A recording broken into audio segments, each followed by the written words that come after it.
ہماری کوئی ریلیٹیو خاتون آئیں ملاقات کے لیے, ہماری محرم خاتون تھی وہ. انہوں نے مجھے بتایا کہ میں کہیں بھی جاتی ہوں تو لوگوں کو نہیں پتہ ہوتا کہ یعنی میری رشتہ دار خاتون ہے وہ.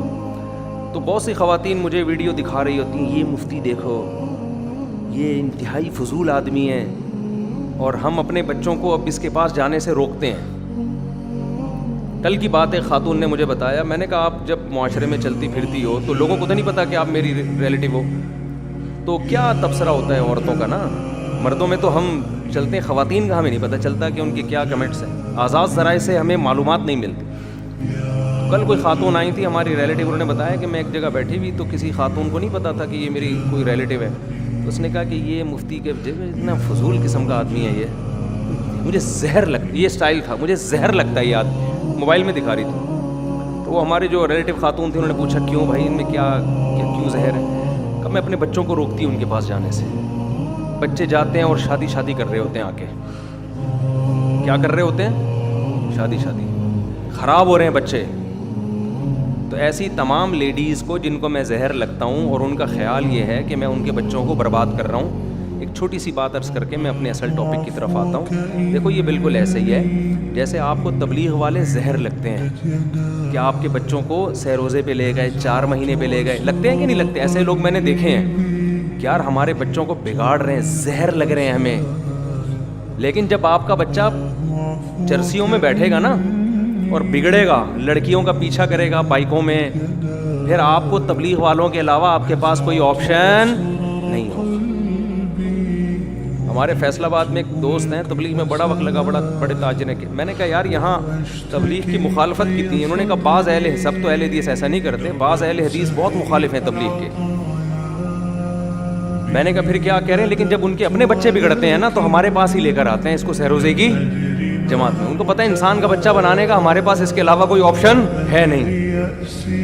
بگڑے ہوئے کو سب سمجھ میں آ جاتا ہے کہ بھئی اب یہی ہے جماعت, الا یہ کہ کسی بزرگ کے پاس لے جائیں. تو بزرگ کو بھی نفی کر دیا آپ نے, بزرگ مارکیٹ میں ایسے شارٹ کیا آپ نے کہ سارے ہی بزرگ غلط. دو ہی آپشن ہے میرے بھائی کسی کو انسان کا بچہ بنانے کے لیے, یا تو کسی بزرگ کے پاس لے جاؤ, حضرت آپ اس کو اپنی خدمت میں رکھیں, جیسے آپ کے اخلاق ہیں ویسے اس کو سکھائیں, اس کو اللہ اللہ سکھائیں, یہی ہے نا. یا کون سا آپشن ہے؟ تبلیغ کا آپشن ہے. تو اسی طرح جو خواتین جن کو میں زہر لگتا ہوں نا بہت زیادہ کہ ہمارے بچوں کو بگاڑ رہے ہیں, جب تمہارا بچہ اللہ نے کرے بگڑے گا نا, دیر سے شادی ہونے کی وجہ سے بچے بگڑتے ہیں, یہ سمجھ لینا. یہ پرانا زمانہ نہیں ہے کہ 40 سال میں شادی ہو رہی ہے تو عفت اور پاک دامنی کے ساتھ شرمیلے دولہا نے زندگی گزاری. دولہا کتنے شرمیلے ہوتے تھے, ہمیں یاد ہے ونس اپون اے ٹائم جتنی شرمیلی دلہن ہوتی تھی اس کے تھوڑا سا فرق ہوتا تھا بس دولہا میں. دولہا کی زندگی ساری زندگی نظریں جھکا کے گزاری, کوئی ایجوکیشن سسٹم نہیں تھا. جس دن شادی ہوتی تھی دولہا کے ایک وقار, چہرے پہ نور, چہرے سے ہلکا سا جھانک رہا ہوتا تھا. ہمیں تو بچپن میں ہم دولہے کو دیکھتے تھے, ہم کہتے دم گھڑ جائے گا اس کا, ہٹاؤ یار سامنے سے, یہ سانس لینے دو اس کو. شرم میں بیٹھا ہے, سانس نہیں آ رہا, نظر نہیں آ رہا, مگر اتنا نہیں کہ وہ گھونگٹ اٹھا کے, وہ کیا کہتے ہیں صحرا اٹھا کے دیکھ لے. وہ بھی گھونگٹ کی طرح ہی تھا وہ. اور ایک رومال رکھا ہوتا تھا دولہے نے, ایک رومال ہوتا تھا تکون سا, اس سے یوں کر رہا ہوتا تھا بیٹھ. سرسوں کا تیل سر میں لگا ہوا ہوتا تھا اس کے. یہ تیاری ہوتی تھی دولہا کی نا, سرسوں کا تیل سر میں لگا ہوا ہے, سائڈ کی مانگ یا بیچ کی مانگ نکالی ہوئی ہے اس نے. ایسے شرمیلے دولہا 40 سال میں بھی کبھی گناہ کا ان کو خیال نہیں آیا. جو شادی میں اتنا شرما رہا ہے وہ برائی میں کتنا شرمائے گا, خود سوچو نا. اب وہ زمانہ گیا. جن خواتین کو میں زہر لگتا ہوں ان کو میں یہ عرض کر رہا ہوں کہ وہ زمانہ ونس اپون اے ٹائم ختم. اب آپ نے اپنے بچے کو نہیں بگاڑا نا میرے بیانات سنوا کے, جس کو آپ بگڑنا کہہ رہی ہو وہ ایسا بگڑے گا.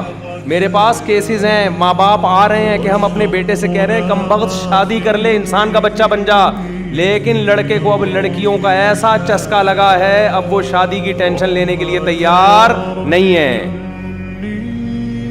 سمجھ میں آ رہی ہے بات کہ نہیں آ رہی؟ تو میں خواتین سے کہتا ہوں اپنے بچوں کو ہمارے پاس بھیج کے بگاڑ لو.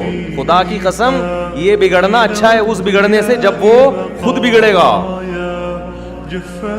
ایسا بگڑے گا کنٹرول میں نہیں.